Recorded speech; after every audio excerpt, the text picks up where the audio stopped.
السلام علیکم ورحمت الله وبرکاته. د حماسي کاروان د ګروپ ټولو ملګرو الله پاک مو روغ جوړ لره.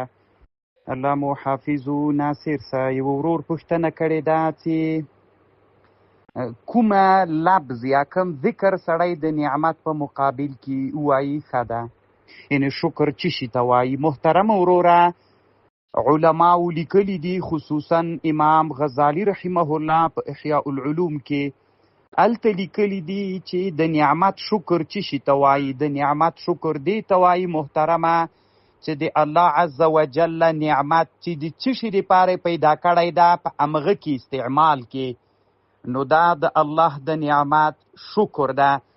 مثلا الله بچی درک، نو چې الله بچی درک نو دغه بچی د الله په لاره کې استعمال که، دا شکر ده. او شکر دا ده چې تا ته الله دنیا دولت درک، نو دغه دنیا د الله په لاره کې استعمال که، د خپل اولاد په نفقه استعمال که، او د نورو مظلومو فقیرانو مسلمانانو لاس نیوی وکه پکې. دا محترمه شکر ده. بیا هم چې نعمت الله در باندې وکړه، هغه صیغه الحمدلله ده وروره. الله دې جوړ لره، کامیاب اوسه.